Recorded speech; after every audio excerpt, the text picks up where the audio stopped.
TVA Nouvelle a obtenu un accès exclusif aux coulisses d'une intervention du groupe tactique d'intervention de la police de Québec. Alors, Pierre-Antoine, c'était jeudi dernier dans les hauteurs du centre Vidéotron. Premier reportage d'une série de 2, Pierre, et le premier s'est passé derrière moi, à quelques pieds de hauteur, dans cet amphithéâtre. Vraiment, c'est un accès privilégié que nous a accordé le service de police de la Ville de Québec. Précisons également, et c'est important de le faire, que l'identité de tous les membres du groupe tactique d'intervention a été cachée pour des raisons de sécurité et de confidentialité. Jeudi 11 juillet. Simulation d'intervention du GTI, le groupe tactique d'intervention de la police de Québec, dans les hauteurs du centre Vidéotron. En fond, c'est une personne qui a réussi à se rendre sur le toit du centre Vidéotron, qui est instable mentalement, qui est en détresse. Fait qu'on attend juste votre go.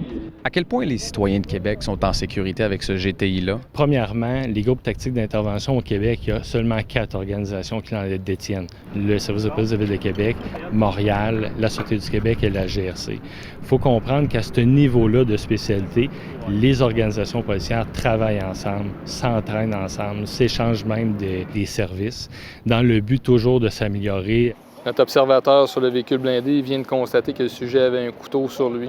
Des policiers triés sur le volet, choisis avec soin, après un long processus de sélection. L'objectif, former un groupe spécialisé prêt à intervenir sur des situations à risque, un groupe solide et entraîné. Des missions d'arrestation, de protection, de sécurisation. Et à l'intérieur du GTI même, il y a d'autres spécialités. Le GTI compte 2 équipes régulières et une de réserve. Pour ces agents spéciaux, c'est beaucoup plus qu'une vocation. C'est un mode de vie. C'est 365 jours par année, c'est 24 heures sur 24, c'est très demandant, autant sur les agents eux-mêmes que sur leur famille.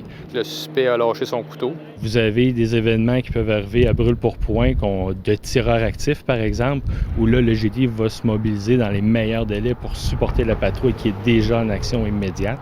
Et vous avez d'autres opérations qui vont demander plus de préparation.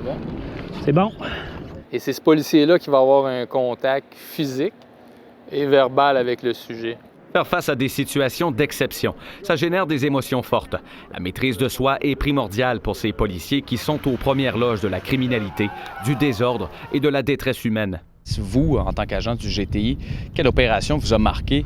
C'est sûr qu'un événement comme la mosquée qui est arrivée, c'est quelque chose qui nous fait vraiment cheminer.